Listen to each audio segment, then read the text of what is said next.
Welcome everybody to a very sad and and not unforeseen live stream, but a live stream I hoped we wouldn't have to do.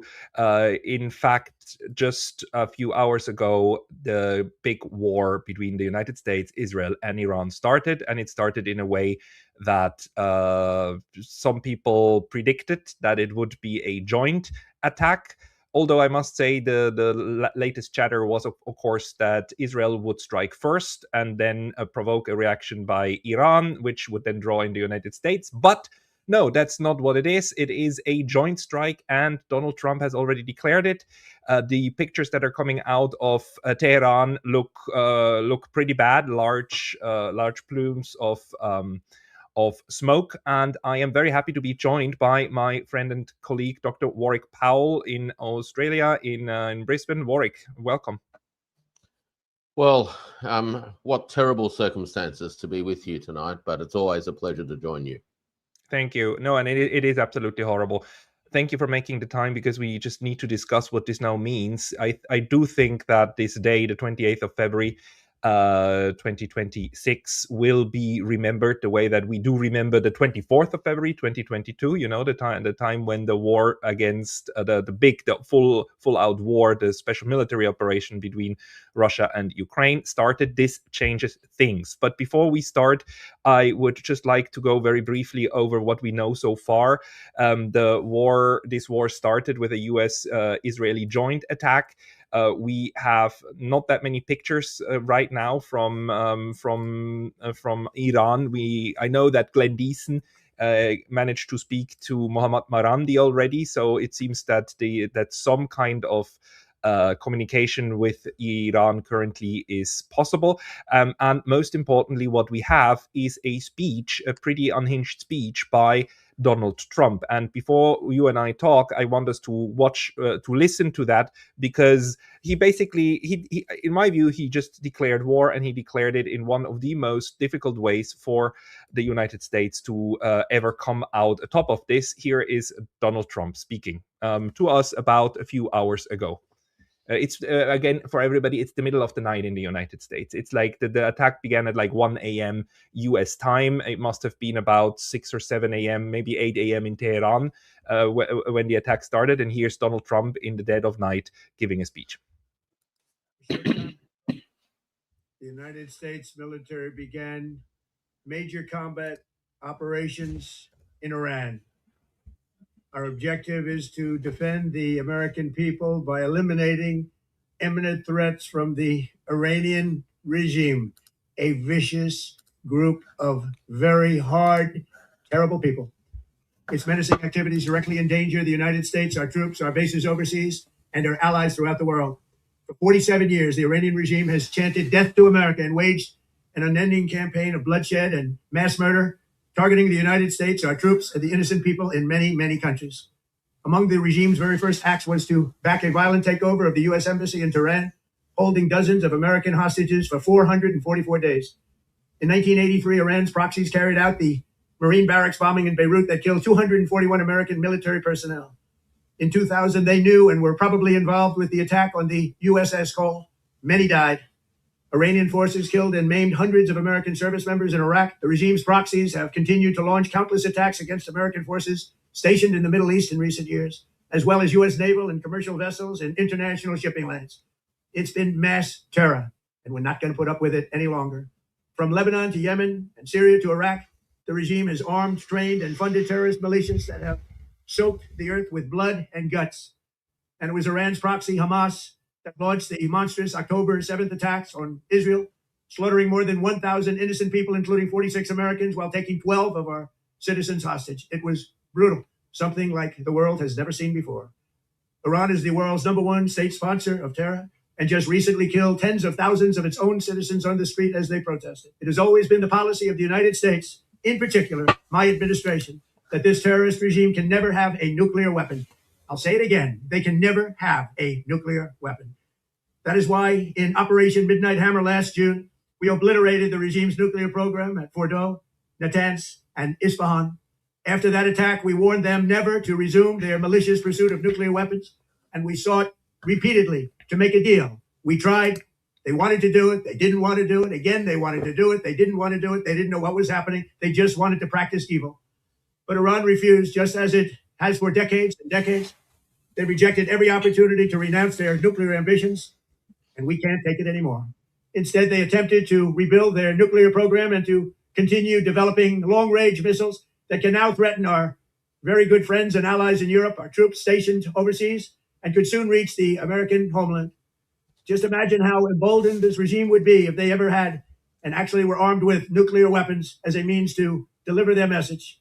For these reasons, the United States military is undertaking a massive and ongoing operation to prevent this very wicked, radical dictatorship from threatening America and our core national security interests. We are going to destroy their missiles and raise their missile industry to the ground. It will be totally, again, obliterated. We are going to annihilate their Navy. We are going to ensure that the region's terrorist proxies can no longer destabilize the region or the world and attack our forces and no longer use their IEDs or roadside bombs, as they are sometimes called, to so gravely wound and kill thousands and thousands of people, including many Americans.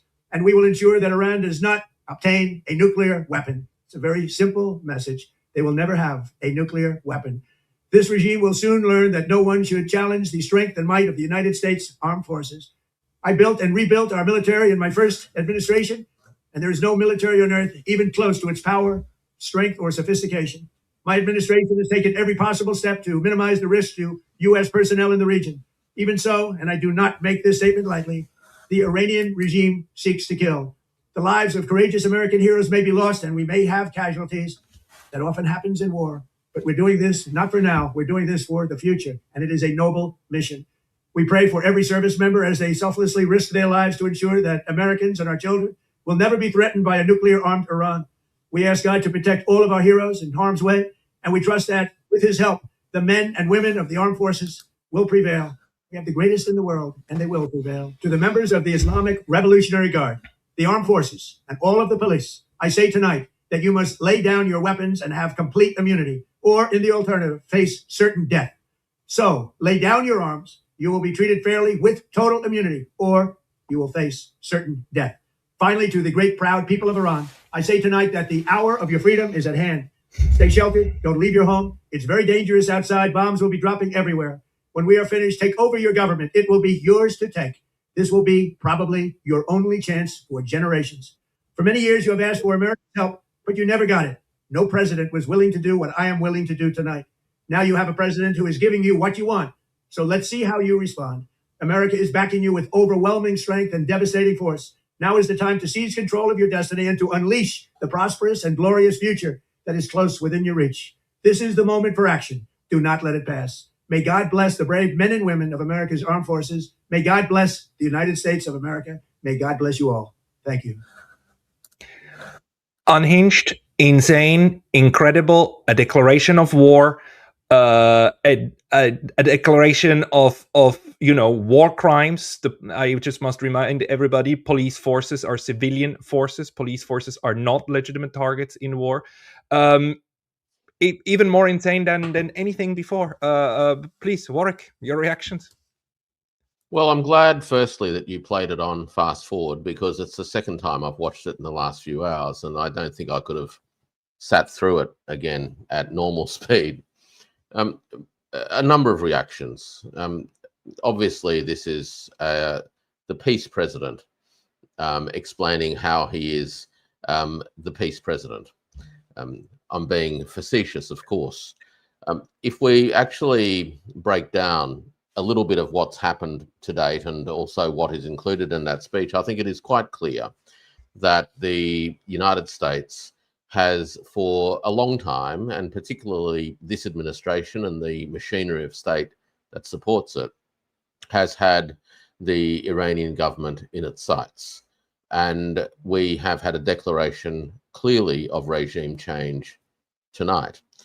The fact that this particular attack has been launched whilst the United States was notionally in the middle of negotiations with the government of Iran really reinforces the fact that, particularly in recent months, the United States has demonstrated an incapacity to negotiate in good faith. Now, this is going to have long-term ramifications about how other nations, bigger ones and more powerful ones, will ultimately view the United States. Nothing can take place without consequence.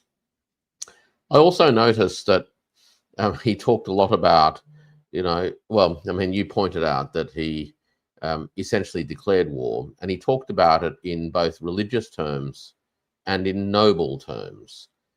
This, of course, has been the mantra of the United States for at least the last 35 years, and arguably going back into some of its other conflicts during the Cold War period, particularly when it mobilized wars in the name of fighting communism. American scholars, Monica Duffy Toft and her colleague Sudhita Toshi, published a book a couple of years ago, which I might add I would highly recommend people read, called Dying by the Sword, the Militarization of American Foreign Policy. And it goes through in great detail the data on American military interventions over the course of the last 249 years, 250 years now, since the founding of the United States, and concludes that the United States is a country, is a nation that is addicted to military intervention. Yeah. And sadly, what we are seeing again today is the behavior of an addict that can't let go of military interventions as a way of dealing with the challenges of the world. If I might say one last thing, Pascal, if I may say one last thing. The United States, in pursuing this particular action, clearly is not acting in a narrowly defined sense of American national interest. President Trump talked about the supposed threat that Iran posed to the United States. I don't think there is any reasonable observer or an analyst who would say that Iran has posed a threat, let alone is in a position to pose a threat to the United States, let alone, and especially the United States mainland. The idea that President Trump speaks about concerns for American military bases in other parts of the world simply reminds me that the United States has military bases all over the world, and you have to wonder why, in fact, they're there. What we're seeing today is the United States acting out in its desperation the role of the 21st century rogue. It's a role that it accused others of 24 years ago or thereabouts. And everything about today smacks of George Bush, number 2, when he and his Secretary of State at the time, Colin Powell, talked about and fabricated claims of threats to the United States and its allies as a basis of waging war on another country. Who can forget the images today of Colin Powell, sadly an waving a vial of nothing, in truth, at a congressional hearing, arguing that there was hard evidence that there was a threat being posed to America and the United States had to act. Unfortunately, the United States has not learned any lessons of its recent history, let alone its long-term history.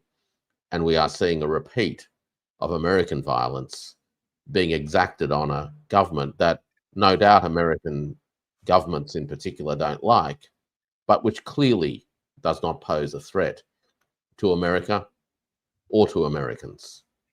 No, and I just must say, like, even under the most stretched version of international law, the only time when something like an attack is ever in any kind of way thinkable as a legal act is when it is a preemptive attack. as in the other one is already aiming its missiles at you and then you shoot first. So the only one in the current circumstances who kind of had a right to actually shoot first would have been Iran, but it was the other side. What Donald Trump just laid out, a preventive attack, is utterly out of the question, which is why, this comment here from one of our viewers is exactly, I think it's very easy to answer. Do anyone believe these lies? No. No, I mean, the entire tirade that he made up in the first 2 minutes was just about trying to demonize Iran as much as possible, right? Starting, of course, he had to go back over 50 years to the hostage crisis, right? And then build from there, and all of the brave Americans who died, all of the service, all of the U.S. military personnel who were stationed right around Iran. Of course, no mention of all of the attacks on Iran before. Of course, no mention of all of the diplomacy that was going on. Yesterday on Friday, my home country of Switzerland, in Geneva, they were still negotiating with the Iranians, right? And the Iranians, actually, this is the most amazing thing. I need to show you this. I hope I have it bookmarked somewhere here. The Iranian, the Omani foreign minister went on US national TV on Face the Nation, saying Iran agreed to zero enrichment uranium stockpiling. He said that yesterday. Al Jazeera still broadcasted this, still even before the actual attack. And this is quite remarkable, because Oman is usually very, very careful in its foreign policy not to lean out of the window anywhere. It's like the most neutral of the Arab countries, and very, very cautious. So for them to go out and say that, look, we are very close, is a huge deal. And then in the wake of that, actually, this sneak attack is coming. And of course, this is exactly the same pattern that we had half a year ago, when in June 2025 Israel attacked, and with the blessing and with the planning of the United States, right during negotiations. This is it's a pattern now. It has happened also in other attacks. It has happened also with Venezuela, with Maduro. This sneakiness and this way of making up these excuses. But the thing is, or I want to just say that, like, George Bush Jr. II at least tried to make up something like a case, right? They showed that little flask that you were talking about, right? They were trying to make a case that the other one has weapons of mass destruction. Here, this time, the whole accusation is that one point in the future, someone, they might achieve it and get it. By the way, he also completely undid his own remarks after the last 12-day war, right? Saying that the entire nuclear program had to be destroyed for good and they will never have weapons. I mean, obviously, he's now admitting that he was lying. It's flabbergasting. And again, that he used the word war in this announcement is also, from a legal standpoint, from a UN charter standpoint, amazing, right? That he basically said, yes, I declared war. Also from US national law standpoint, because under the US Constitution, it is Congress that has the power to declare war, not the chief executive of the chief of the executive branch, Warwick. Look, as you say, the President Trump's remarks clearly exposes the lie of the events of 6-7 months ago, when the claim was made that the attacks on Iran's nuclear development facilities obliterated those facilities. And clearly, and even at the time, I might add, that many sensible observers doubted those claims. But I guess it is quite clear that that those attacks did not actually achieve the exaggerated outcomes that we heard about from President Trump. And in fact, I think it was confirmed in remarks or the propositions made by the Iranian side in Geneva in the last 48 hours, where they also acknowledged de facto that they had enriched uranium resources that they were willing to suspend the further development of. And so I think it's quite clear, firstly, that the attacks last year did not deliver on the claims made about them afterwards, which raises questions really about how powerful the American military actually is, and the lengths to which the American president will go to making things up. And speaking of making things up, I think it's quite clear too that what we've heard from President Trump is really a farrago of falsehoods and fallacies, and in an attempt to fast track a rationale. The idea of a preemptive strike, really, no case has been even prepared. It's as if the leadership in Washington, the American political elite around the White House, couldn't even be bothered going to the effort of cultivating the field, ploughing the ground, and building that consent in the American community for these actions. They've just gone ahead, and there are some very, very significant risks. There's a lot of issues in relation to, I think, the implications for the region, and I'll go through with you a couple of things that I'm keeping an eye on the live streams at the moment, because obviously events are unfolding quickly. But there are very significant risks politically and at a domestic level in a midterm year.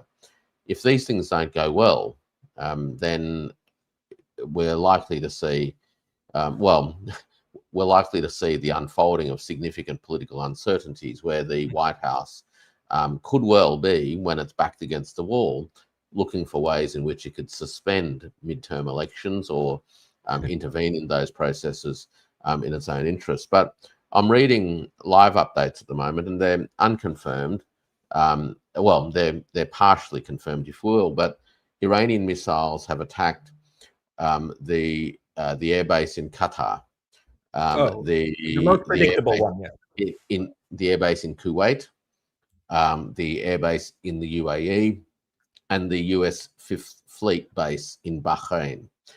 And that is in the last 20 minutes. Of course, we have seen some images of smoke plumes arising in Haifa, which suggests that the Iranian air defense has not been successful in intercepting the incoming Iranian missiles. And we've also got news that the Houthis in Yemen are also beginning to launch attacks in the Red Sea on what they would view as adversarial targets. So what we've got is we've actually unleashed a regional war. Yeah. And the thing to remember about all of this is that the government of Iran now has absolutely nothing to lose and everything to gain. Yep. Nothing to lose and everything to gain. And people need to really just let that proposition sink in, because once you have your backs against the wall and you understand that the other side is going to seek to obliterate you regardless of what you say and do, then there is absolutely no limits and there are no fears. Yeah. And everything is now a target. Yep. What the outcome of all of this is in a week's time or 3 days' time or 3 weeks' time or 3 months' time, hard to predict. But what we, I think, can be very confident of is that the government in Iran is not going to fold without putting up a very, very serious fight. And a very, very serious fight is going to put at risk the lives of many people across the region, including civilians. And it will also, I think, ultimately lead to the stretching of American resources in ways that the Americans probably don't want to see happen, but which, ironically, analysts in the White House and in the Pentagon actually forewarned about only a few days ago, that American arsenals are simply not up to a sustained conflict with Iran, and unless there is a quick decapitation and a quick regime change, then the consequences for the United States as a military power, remember President Trump just bragged about the American military being the biggest, the best, or whatever, what have you. That is actually now on the line as well. Yeah. And when the government of Iran has reached a conclusion that it has nothing to lose, it is going to fire everything that it has in its arsenal.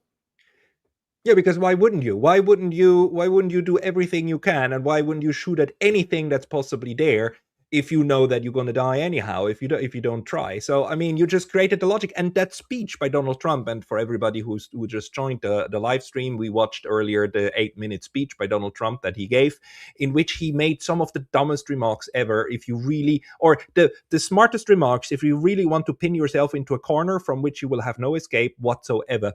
The goal, he officially declared that the goal of the United States is the utter complete obliteration of the Iranian military and police force as well. By the way, he mentioned the police force and the and all of the armed structures, and the complete destruction of its nuclear capabilities and the complete destruction of its missile capabilities, right? That those are now the official goals of the mission.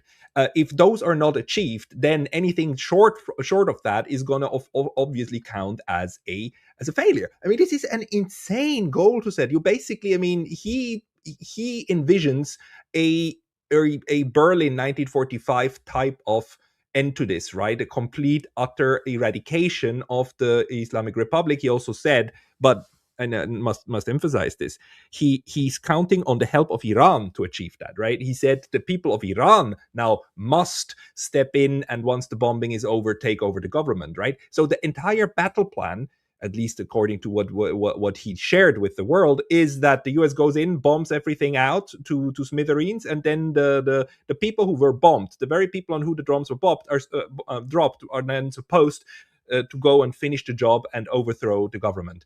And It seems insane. And to welcome in those who did the bombing. And welcoming those, yeah. Further reports, direct Yeah. hit against an apartment complex in Ashkelon in Israel.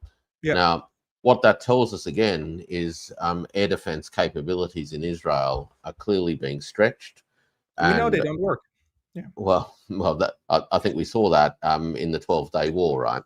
And so you know, the risk, and this is a difficult thing to contemplate as to why this risk was taken, because the military risk and the political risk that comes with it from Washington's point of view is huge. In fact, one could argue that Washington doesn't have a lot to gain in the short term by actually pursuing this particular line and taking on these kinds of risks.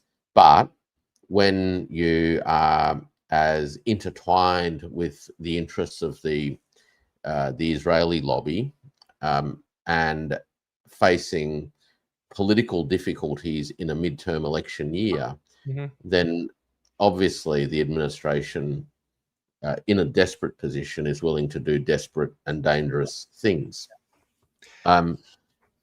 You know, and quite insane things. So just also from my part, you know, an update here is that apparently, according to the Qatar news agency, the Qataris just suspended civil aviation or all aviation over Qatar. So Qatar Airlines is probably grounded by now, and we have a video shared by Hussein Dogru showing some smoke over a city somewhere in what looks like the Middle East. He's claiming that it is Abu Dhabi, Bahrain, strikes on Israel, Abu Dhabi, Bahrain, Kuwait, and Qatar. That this is showing actually a strike on the military base in Qatar. What you just said earlier.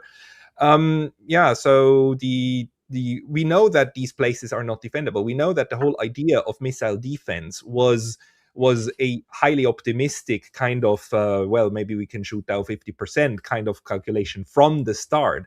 So what we have now is just these it's like the exposure of the entire region to what's happening there. And we also are getting reports that in Holon there were something fell and something exploded in the city. So I mean, here we are. Like we have explosions in Iran, we have explosions all over the Middle East, and we are getting now reactions from around the world. Al Jazeera is now broadcasting a list of reactions. Donald Trump, of course, said that he would obliterate the enemy. Iran, obviously, here the Ministry of Foreign Affairs, the Minister of Foreign Affairs, Abbas Araghchi, just announced that the United States, a permanent member of the United Nations Security Council, has committed a grave violation of the UN Charter, international law, and the NPT, the Non-Proliferation Treaty. He's not forgetting about that one, by attacking Iran's peaceful nuclear installations. So apparently we have confirmation from Iran that its nuclear facilities are attacked, and if you drop bombs on facilities that host nuclear fissile material, you are risking a huge fallout, right? And let's pray that these materials have been well enough protected, because a nuclear plume or whatnot would really be in nobody's interest. Araghchi says that the events this morning on Sunday should be Saturday, actually. It's Saturday today, isn't it? Yeah. The events this morning on Saturday are outrageous and will have everlasting consequences. Each and every member of the UN must be alarmed over this extremely dangerous, lawless, and criminal behavior. He added that Iran reserves all options to defend its sovereignty, interest, and its people. Unsurprisingly, from Israel, we get, of course, massive support from Mr. Netanyahu. I don't even want to listen to what he says, but apparently he says, "Congratulations, President Trump. Your bold decision to target Iran's nuclear facilities with the awesome and righteous might of the United States will change history." Interesting that he uses the word righteous, right? This immediate moral framing of the situation, and he seems to have the time of his life. I mean, seems to be a highly happy face. The United Nations is saying that they are gravely alarmed by the use of force by the United States against Israel today, said Antonio Guterres. It's interesting that he's mentioning the US directly, because others are not doing that. We will come back to this map in a moment. Let's go down a little bit, because we have the Qatar, who is the foreign ministry of Qatar, is saying it warns that the current dangerous escalation in the region may lead to catastrophic consequences as both regional and international levels. I mean, here we have people who do not name the perpetrators. Also, if we go down to Russia and China, the Russians, the deputy head of Vladimir Putin's Security Council, Dmitry Medvedev, said the irresponsible decision to subject the territory of a sovereign state to missile and bomb attacks, whatever the arguments it may be presented with, flagrantly violates international law. We have to take this with a little bit of caution, because they are currently in a missile war with Ukraine. But the Russians are condemning it. The Chinese are condemning it. The Foreign Ministry of China says China calls on all parties of the conflict, Israel in particular, to reach a ceasefire as soon as possible, ensure the safety of civilians, and start dialogue and negotiations. Interesting that they're not mentioning the United States immediately first. The United Kingdom, unsurprisingly, Keir Starmer starts with, Iran's nuclear program is a grave threat to international security. Iran can never be allowed to develop a nuclear weapon, and the US has taken action to alleviate that threat. So, unsurprisingly, the United Kingdom stands firmly behind this travesty. Warwick, you want to say something? Well, I was going to say, who really cares about what Keir Starmer says at the moment? He couldn't even hold a constituency in Greater Manchester in the last 48 hours, which has been in Labour's hands for over 50 years. His level of standing politically in his own country is at rock bottom, and this sort of grandstanding from the United Kingdom is largely meaningless. Look, I think that there's some important things for us to be mindful of. Firstly, obviously, is what the very, very short-term situation is likely to look like, because that will create some dynamics which will have some medium-term consequences. If the government in Iran is able to hold its position over the course of the next 48 hours and then into the next week, the attacks that have been launched at it by the United States will begin to lose impact. That's probably the first thing to be, mindful of. The second thing to be mindful of is, even if there is political fragility in Iran itself, it doesn't necessarily mean that there's going to be some smooth transition to something else. In fact, it is just as possible that the political environment in Iran could descend into significant and long-term chaos. There are plenty of forces within Iran that I think would see this as an opportunity to pursue their own interests and advantages in an environment of chaos. The third thing I think we need to be mindful of is, if the government actually does hold on over the next few weeks, is where does this leave the United States and Israel as their, firstly, as the military arsenal depletes and as their missile defense systems begin to really show their limitations? Where does this leave them, politically speaking, at a global level? And I think we're starting to get some hints already.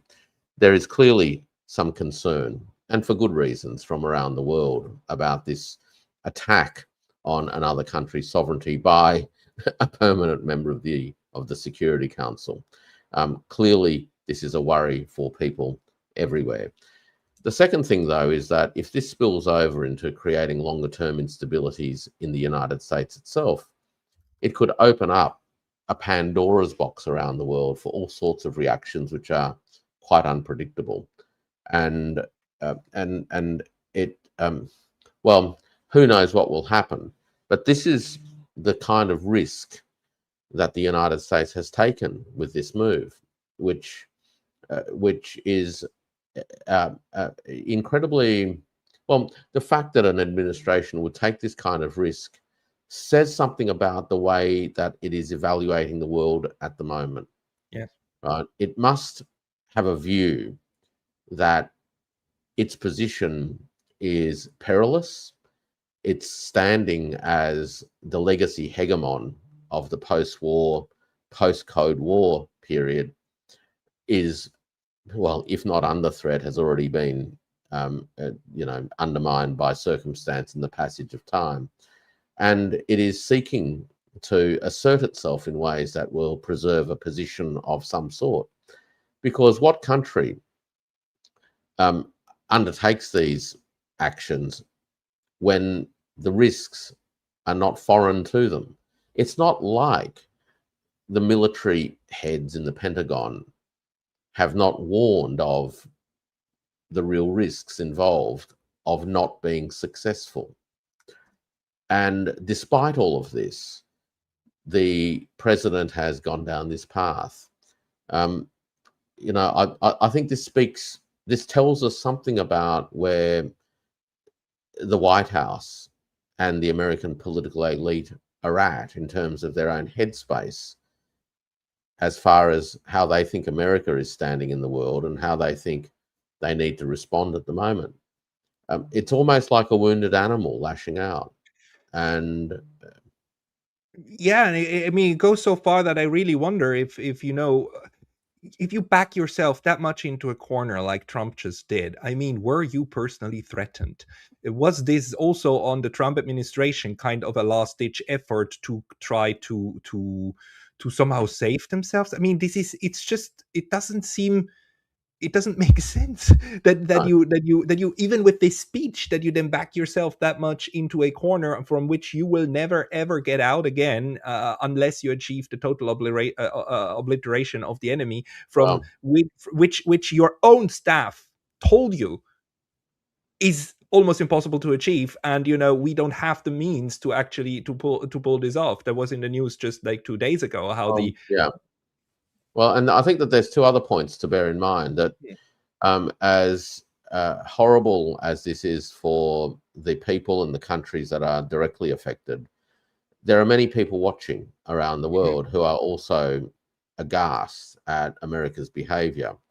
And and I'm thinking particularly about the ways in which the countries of the global South might be thinking about all of this. We've obviously had the problems of the tariffs as a result of the Supreme Court decision within the last week.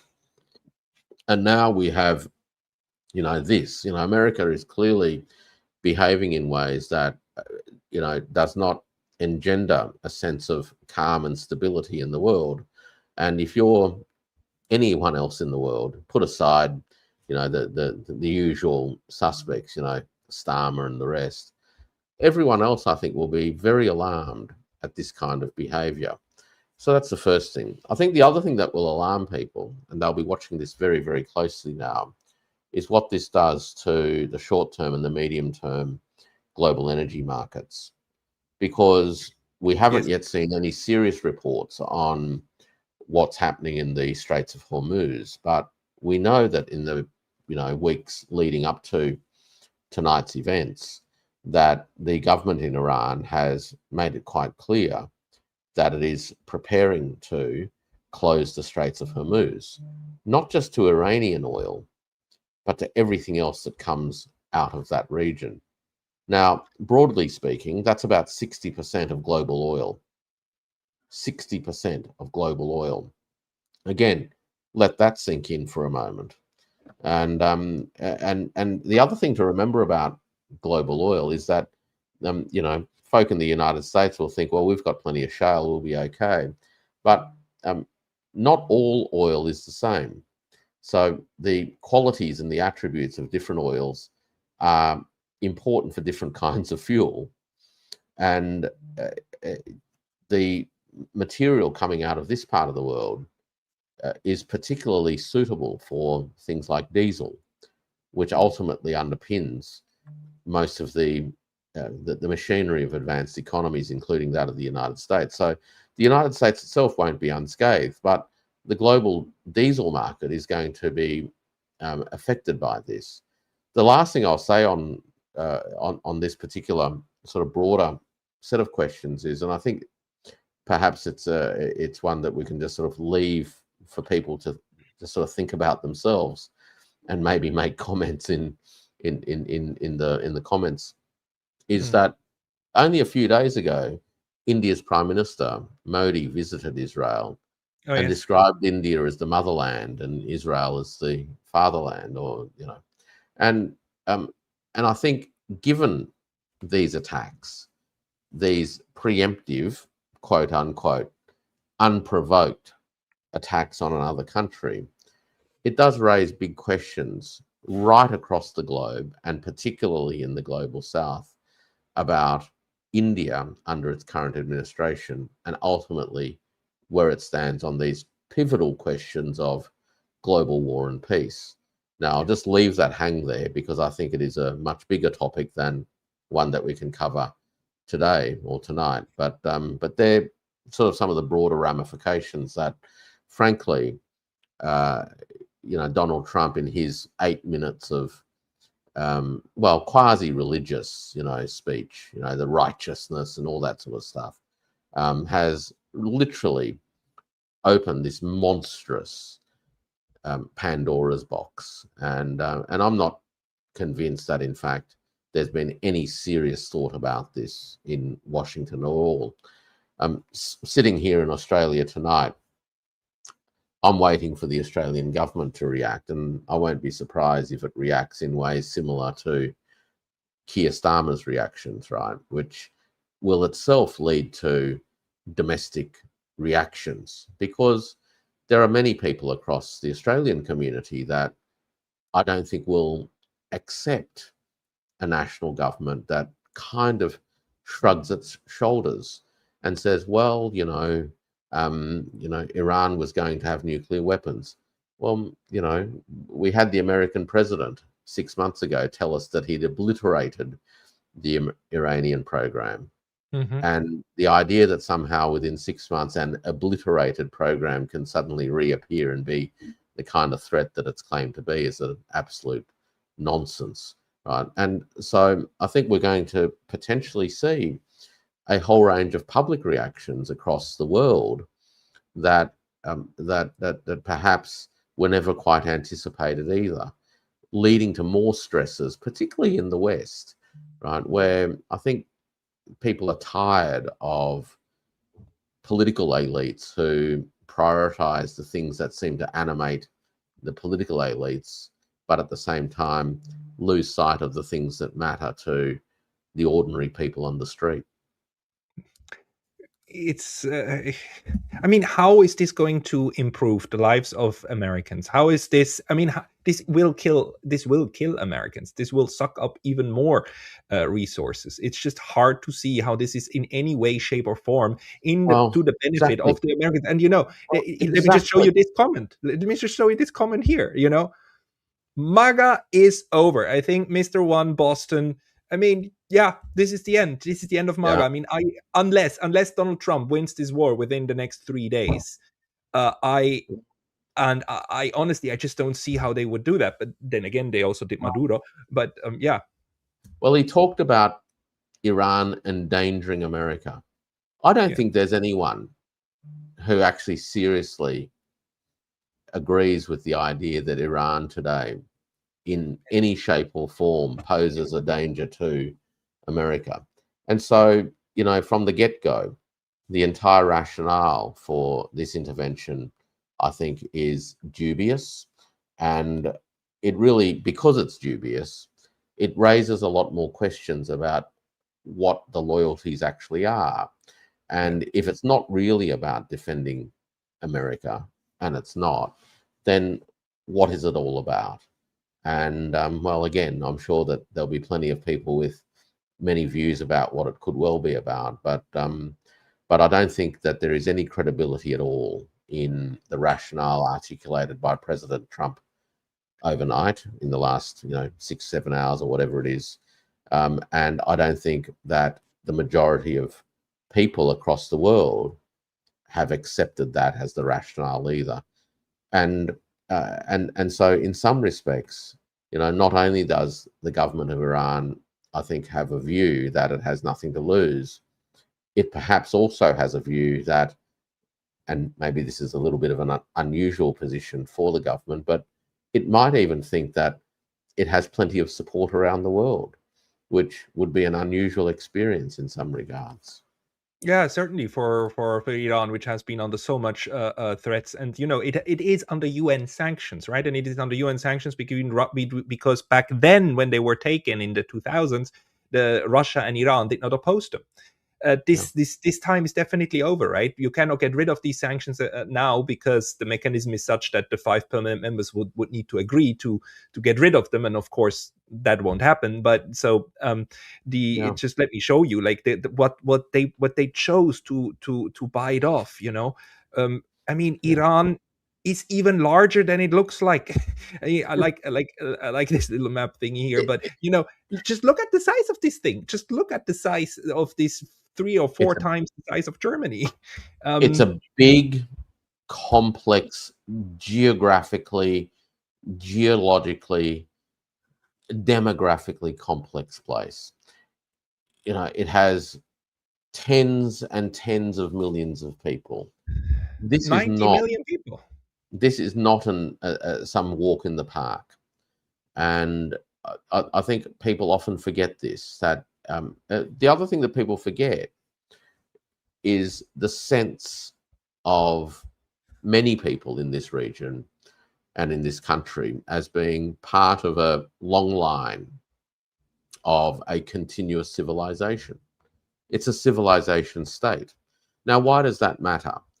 Well, it matters because it bakes into the bones of people a kind of motivation that will see them fight for their civilization, fight for their identities, fight for their history, and fight for their futures, especially in an environment where it is clear to them now that the United States views this particular engagement as a do or die battle.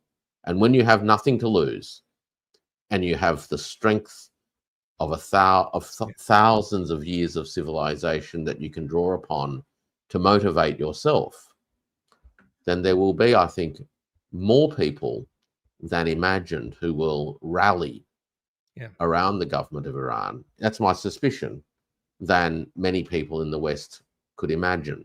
It's something that I think many people find difficult to imagine, because but this is going to be a hard sell. This is going to be a really tough sell to say, like, okay, we condemn the unprovoked attack of Russia on Ukraine, da da da da da, and then you had this 12-day war 8 months ago, and da da da da, and now another one, and the buildup has been long. This was 3 months of buildup and negotiations, etc., and now an all-right attack with a U.S. president announcing a war on through his Department of War. No.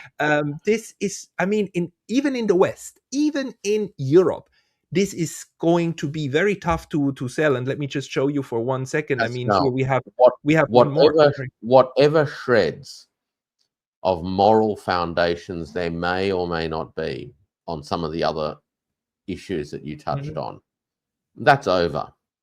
Yeah. The hypocrisy that this embodies, this attack on Iran embodies, has destroyed the moral foundations, already shaky, of Western interventions. Yeah. It's over. They can't point the fingers at anybody because nobody can take it seriously anymore. So far, the only two countries which gave a statement clearly in support of what the United States just did is Israel, which is a co-belligerent by now, and the United Kingdom, which said, like, Iran's nuclear program needs to be struck down. Everybody else either condemns it or uses this kind of neutral language. Even the European Union, even Kaja Kallas, of all people, Kaja Kallas frames her statement: I urge all sides to step back, return to the negotiating table, and prevent further escalation.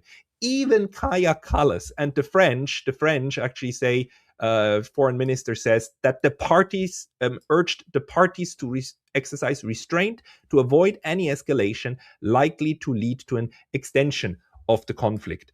In an Instagram post on X, he added that France was convinced that the lasting solution to this issue requires a negotiated solution within the framework of the Non-Proliferation Treaty. I mean, this is as close as it comes to a actual condemnation of these acts, because it this is exactly what Donald Trump didn't do, right? This is exactly the opposite that they did. And while, of course, the French and Callas should have now condemned this attack, the fact that they do not applaud it, because remember how they applauded the kidnapping of Nicolas Maduro, how they applaud basically every action under the sun the United States takes. The fact that they do not stand up and clap as they did in Munich, literally, right?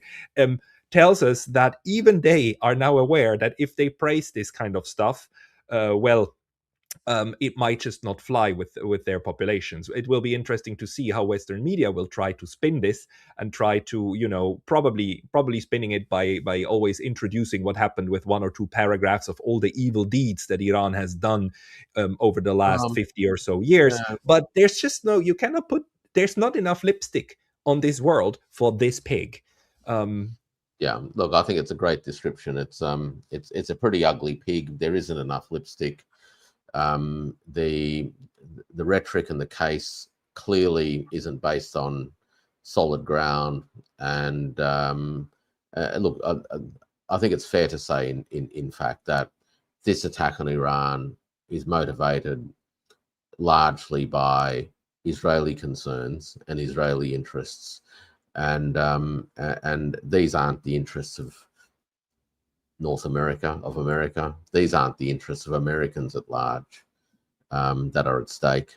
And but yet this decision, made in the interest largely of Israel and at the behest of Israel, is going to put at risk the lives of many Americans, not just people serving in the defense forces stationed across the region, but it will actually create greater risks for people who are either Americans or who people mistake as Americans in the years ahead.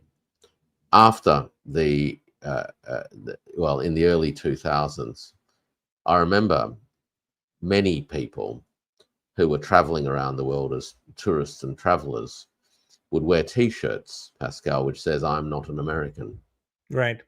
And they did that because being an American made you a target. Yeah.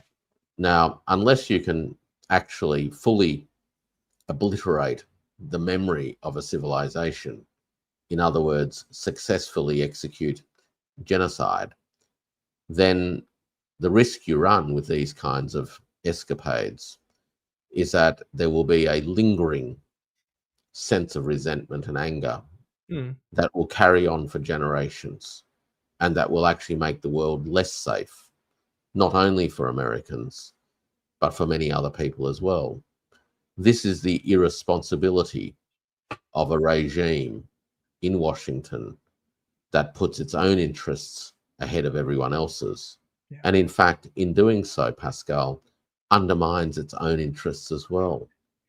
That's why I cannot believe that this is done in the interest of the United States. There is no interest in this. I mean, Mearsheimer and so on are just proven right time and time again of the influence of certain interest groups. And just, hear from one of our viewers, the Trump regime leader says it's all about the freedom of the Iranian people. That's why he's bombing them. It's just, it's insane, isn't it? I mean, it's an insane kind of a narrative, and I really wonder with how many people this will stick. I mean, how many people believe that the freedom of these of people is what at the heart of somebody who ships prisoners to Central America to have them imprisoned over there from his own homeland? It's the embodiment of the oxymoron, right? None of this fits together. It makes no sense. And but unfortunately, for a country that is addicted to military intervention, it actually doesn't have any other tools available to it anymore. Its diplomatic capabilities have been stripped bare over 30, 40 years of being the unipolar hegemon. It didn't need any of these skills. And so without any of these skills and attitudes and aptitudes that actually enable the United States to exercise diplomacy, it has no other capability other than to do what it's doing at the moment. And when you have a president who I think also is somebody who is not known for having much finesse, we see, of course, it's either on or off, right? And so being able to turn on the American military seems to be the only resort that President Trump and the administration around him has available to it. It's it's an amazing moment to see a hegemon that has so much resource at its disposal behave in ways as if it actually has no capabilities whatsoever other than to act like a bully. That's why I seriously wonder if somebody physically threatened Donald Trump, you do this or else you're gone or whatnot. I mean, because it's so hard to see how this serves in any interest. But we have an interesting question actually from one of our viewers. Any thoughts on the number of potential casualties from U.S. bases? Some of the missiles looked like they hit barracks, and let me just tell you, I found this one here right now just to I'll make this go away again. To talk about this, it seems we have no pictures about Bahrain being struck. The some of the military, the U.S. military installations there. Although I'm not sure this looks like military, but how would I know? But we see these pictures from Bahrain. It's hard to know at the moment. Obviously, there'll be some consideration about how much information is released in terms of the number of American casualties in particular. The American people, for sensible reasons, actually don't like the idea of young Americans coming home in body bags, particularly why should these young poor people go and die for the hegemonic interests of Donald Trump and the hegemonic interests of Mr. Netanyahu, who just smiles about this? And we have this news here too: U.S. Navy fleet this is by The Guardian. U.S. Navy fleet subject to missile attacks in Bahrain. Just a second. Navy fleet subject to missile attacks. After attacking the others, Bahrain has confirmed that the U.S. Navy Fifth Fleet in Manama has come under attack.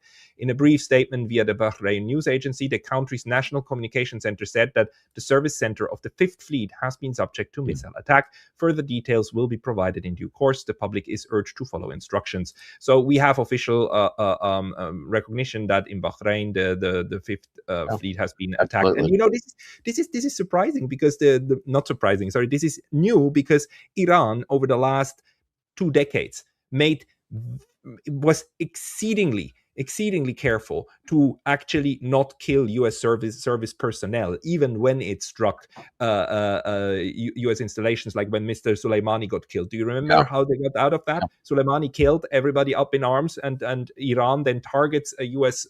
Military installation, making sure that nobody dies, and calls it quits.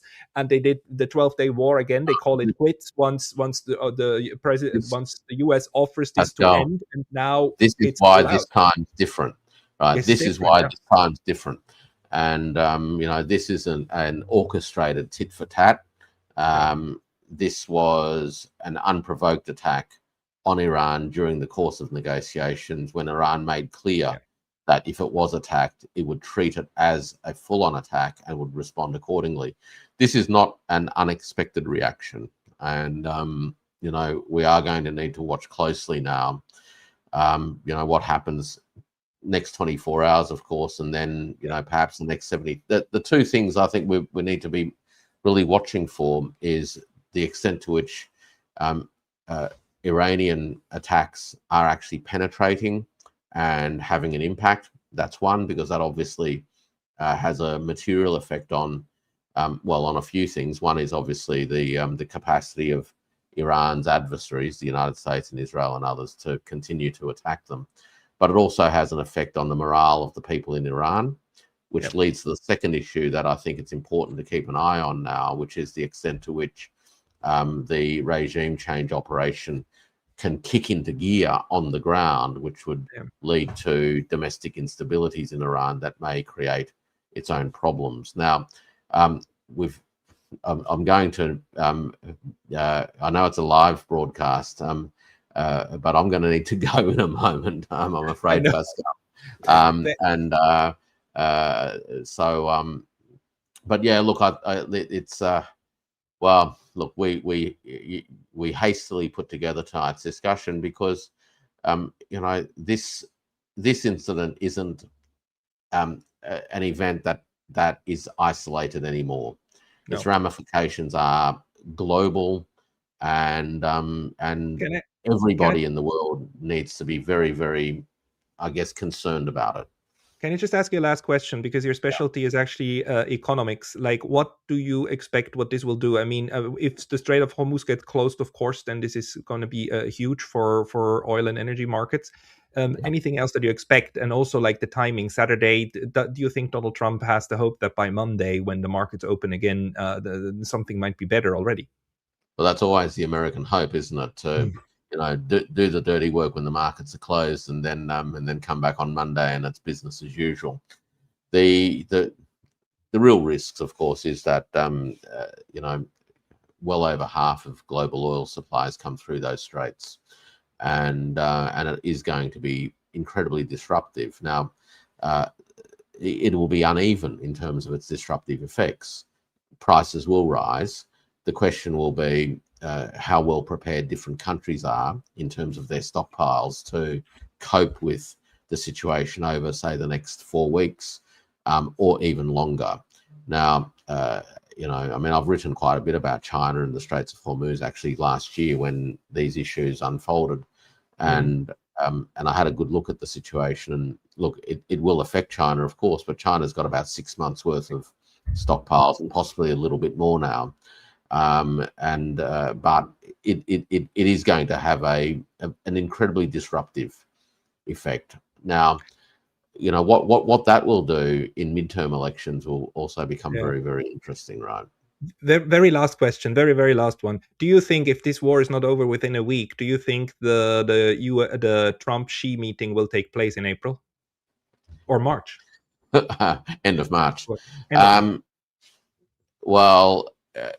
Look, it certainly puts a spanner in the works of that, because I think it would be undesirable from President Trump's point of view to be having this kind of meeting with this issue clearly unresolved, but worse than that, potentially making the United States appear incredibly weak, having launched this particular regime change attack. Now, should the meeting be postponed, shall we say, I'm sure that the Chinese side will ensure that the United States and President Trump will have a reasonable off ramp to Right. postpone the meeting that won't cause, officially speaking, excessive embarrassment. But look, I think it would really put a spanner in the works of the meeting, and it's not because the Chinese wouldn't be happy entertaining President Trump whilst all of this was going on, but I think President Trump would be concerned that this issue leaves him vulnerable to not having a solid position in terms of whatever discussions he wants to have with the Chinese side are concerned. Right. Warwick, thank you very much. I very much appreciate that you took a whole hour out on a Saturday evening. Thank you so much. Pleasure being with you. Cheers, Pascal. Cheers. That was Warwick Powell, good friend of the show, who's been very, very gracious with his time. I thank him for this, really. I have a few more thoughts that I would like to share with you. One is certainly on China. It has been the reaction of China toward the Russia-Ukrainian US-NATO proxy war has been one of one of neutrality, right? And a colleague of mine, and a Chinese scholar, once actually called that principled neutrality, Mr. Yu Bin, Dr. Yu Bin, in the sense not that they declared neutrality, but they try to maintain all of the diplomatic channels and trade channels and all channels open to all sides, to Russia, to Ukraine, and to the United States and NATO. They didn't condemn anyone. They condemned the conflict itself and hoped that it would end, but they tried to maintain routes with everybody. Now, this time, they are in exactly a similar position again. They are very much supporting Iran. They even sent ships and troops to practice with the Iranians, and certainly the health of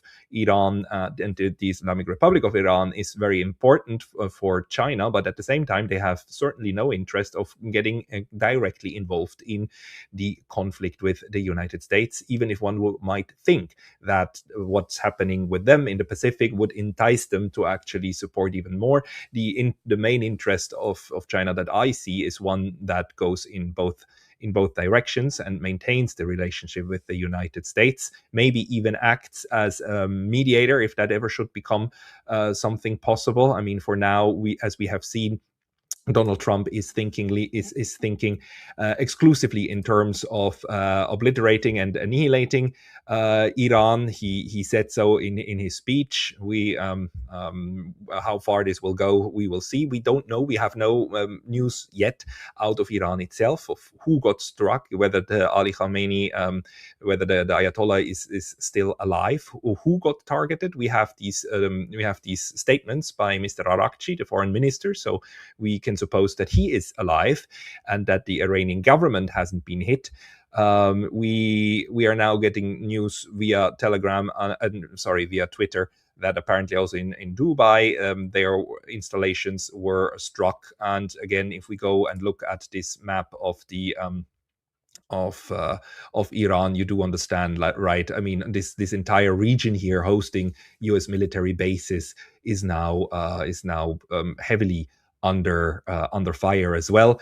I do hope that the attacks, the U.S. attacks on the nuclear facilities in Iran will not produce any kind of nuclear fallout. That would be absolutely horrible.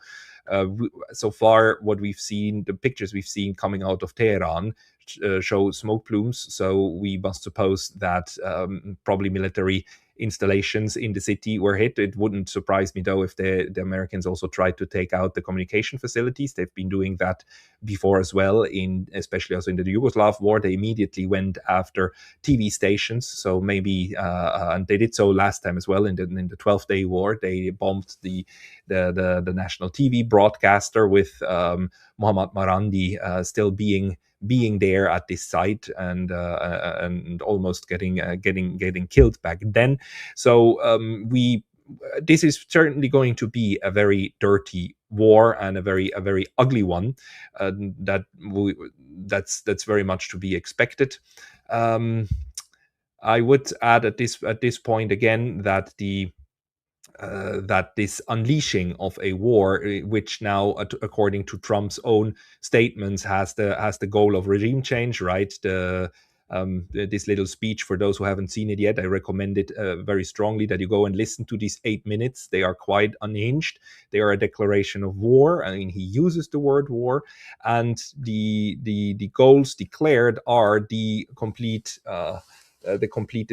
destruction of the current government and the government structure and the military forces of Iran, and the complete demilitarization, including the police forces of Iran, which I have these very serious doubts that any of this can be reasonably achieved.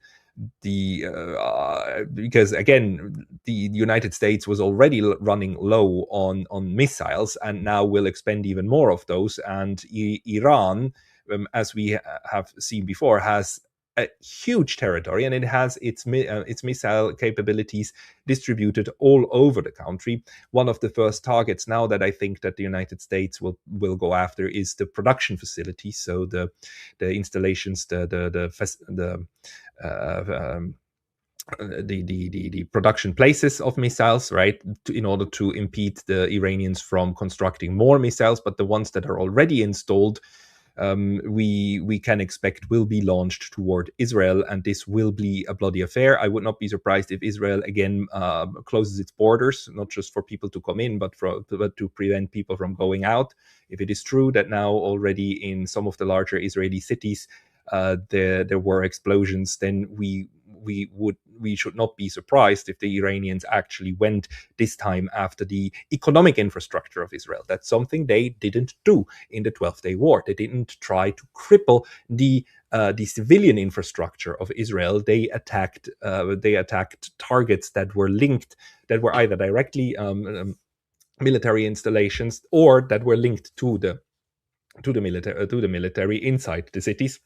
But if this time, this all-out war, this existential war for Iran is about crippling the enemy as much as possible, then the whole rationale is a different one, and the rationale will be to also go after the economic lifeline of Iran, and to make sure that the cities will be as unlivable as possible. Pretty much, what Israel did with Gaza, although they did it, of course, on a scale as massive and as complete and as total as we have never seen before. Like the genocide that was created over there was, of course, done by completely obliterating the necessities to sustain life.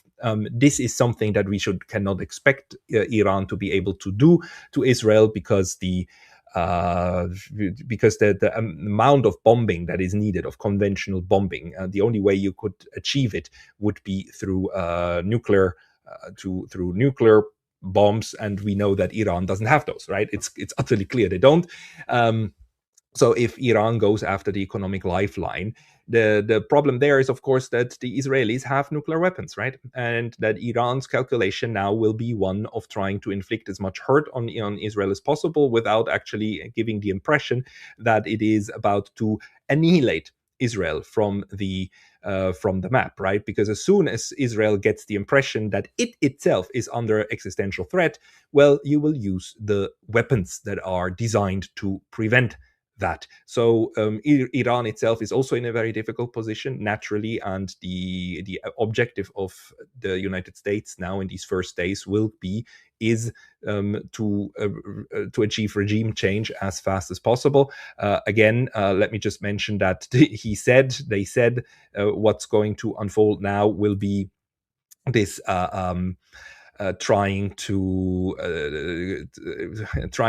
motivate the people of Iran, which Donald Trump believes is a large majority of the country, to empower the forces that were actually that were protesting back in January against the Iranian government. Of course, by now we know that large number of the pictures that we saw of the protests were actually protests in support of the Iranian government. But nevertheless, we also know that there is a good number of people who wants the Iranian government, people in Iran who want the Iranian government changed. And the whole calculation of Mr. Trump is that once the bombing is done and over, then the opposition can take over and can chase away the Islamic Republic and create a new one. I mean, Mr. Pahlavi, the son of the previous dictator of the Shah, is already ready, and we've seen already reports of him saying that he's ready to go back in an instant. There were reports that he already announced that he would join the Abraham Accords and recognize Israel.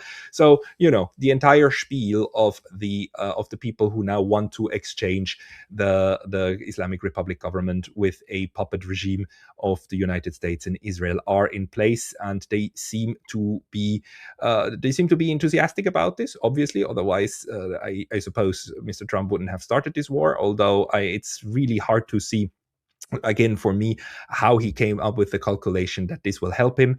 I think John Mearsheimer is quite vindicated for his analysis on the Israel lobby. On the other hand, we've seen Mr. Mearsheimer just recently on podcast saying that he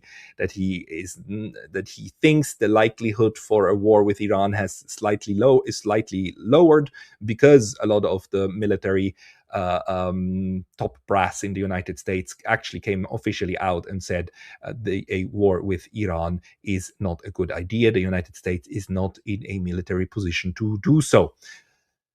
Where does this leave us? It leaves us in this new environment where we now indeed have a large scale and all-out war, where where probably this is going to be somehow now the tag team, the handing over of the staff from one war to the other, the ending war in Ukraine, because there we've got the Ukrainians on a back foot, the Russians advancing, the Ukrainians getting ready to defend even Odessa, and the United States clearly having grown tired of this war. Here now with Iran, we've got something brand new. We don't know where the fault lines lie militarily. We just know that everybody can hit everybody. Again, I just must emphasize, for a country like the United States to be struck like this, we have these images now that come out of the Middle East, of these US bases. A picture from the Newswire of the blasts in Bahrain, in the Bahraini capital of Manama, where the US Navy's fleet is based. So we don't know if the fleet itself was struck, although this clearly looks like a strike on the mainland. But probably there are US military facilities there. Iran would have no interest in striking actually the civilian infrastructure of the Middle East countries. At this point, I suppose that Iran will try to use its military capacities as precisely as possible to go directly after the enemy, without this idea of let's punish the states that cooperated. But definitely for Qatar, for Bahrain, for Abu Dhabi, this will be the moment of test, right? Are you going to continue allowing the United States to be stationed in your territory if those installations are the very reason why you will be attacked? So the United States just attacks Iran and invites attacks on these states. I mean, this is the very opposite for which the Qataris and so on invited the United States, right? The US is supposed to bring security to them, right? And they are now doing exactly the opposite. This, my friends, this is why you want to declare neutrality. This is why you want not to have the military troops of one or the other military power on your territory, because if you do, you will be a target of attack if that military power actually goes to war with another state.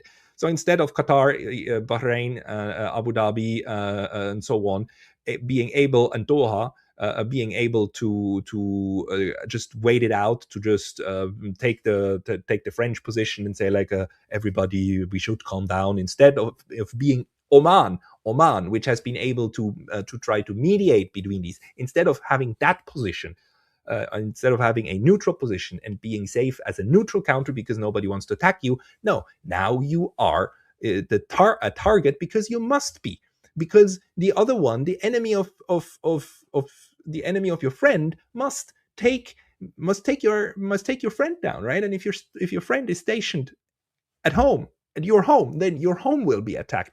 This is the whole rationale why neutrality can and does deliver security, because you don't make yourself nilly-willy a target of in a great power conflict.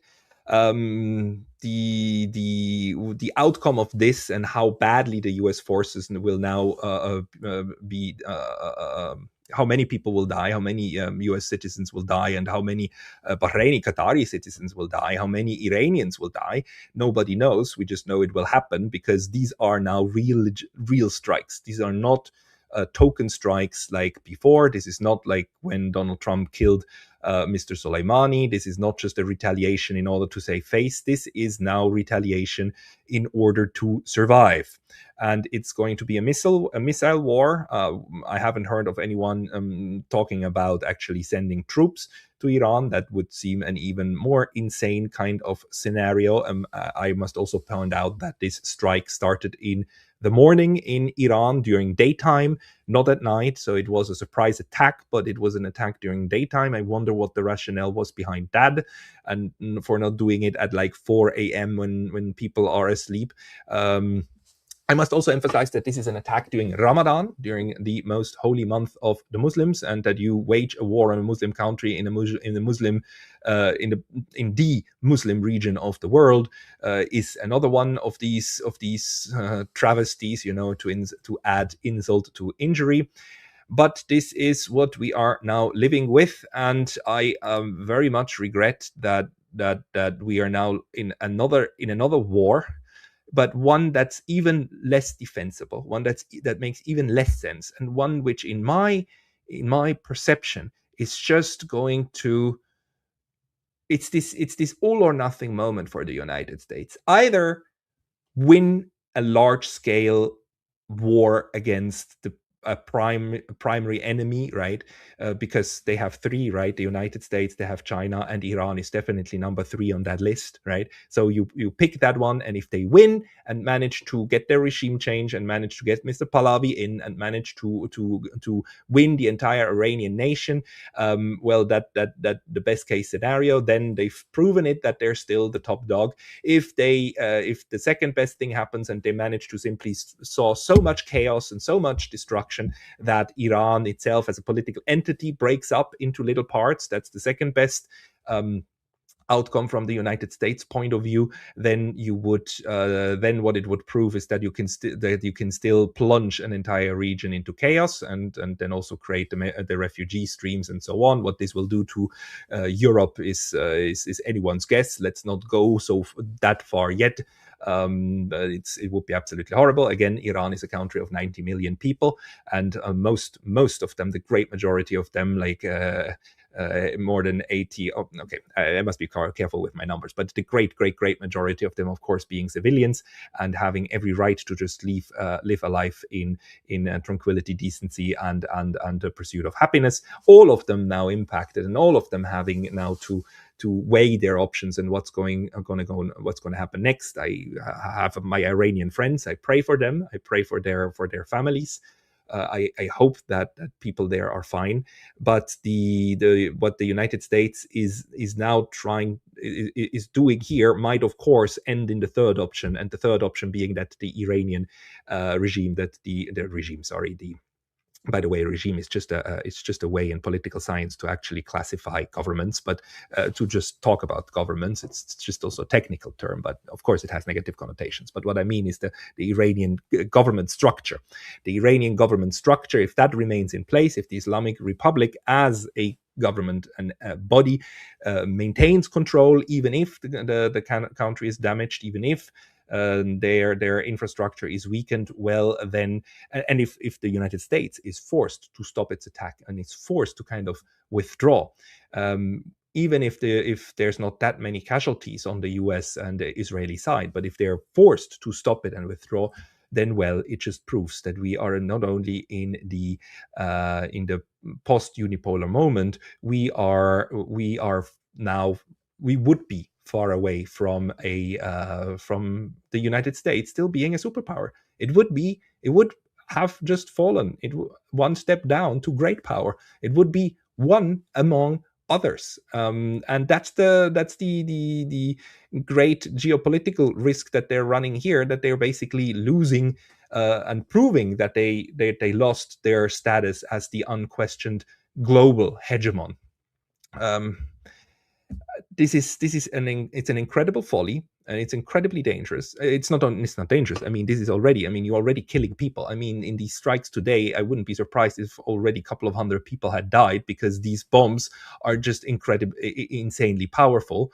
And it's a travesty. It's forbidden under international law. The United Nations Charter forbids the threat of the use of force, and of course the use of force. Both of these are forbidden. Both of this cannot even be classified as a preemptive strike, because again, I must emphasize, a preemptive strike is only something that happens in immediate response, right? And not a response. If the other one's weapons are already locked in on you, and you then strike first, that under international law calls as a preemptive strike. What we're seeing here is a preventive strike, to prevent somewhere down the road in a couple of years, Iran might have some missiles and some weapons that could somehow threaten the United States homeland, and therefore they must be taken out now. There's no excuse for this under no kind of international relations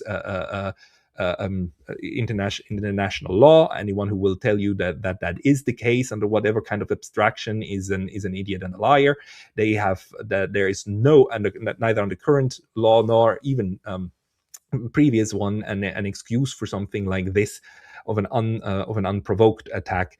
And the whole outrage and the indignation that we have seen in the past over the war in Ukraine, we will now see how this will go, and we will see over the next couple of days how the Europeans are gonna position themselves toward this.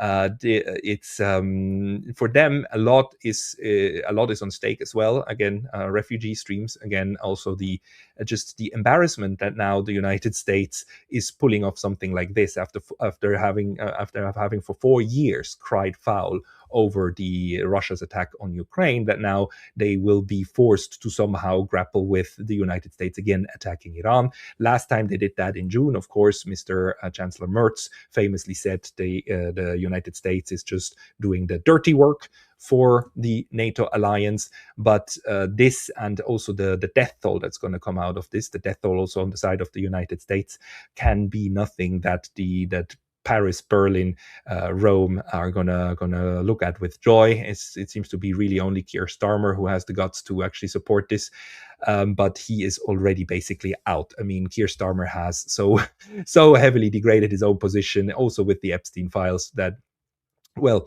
he can basically say whatever he wants. I mean, his days are numbered anyhow. There is no political future for that person. But the political establishment in the UK, that will be something to watch out for, how they position themselves.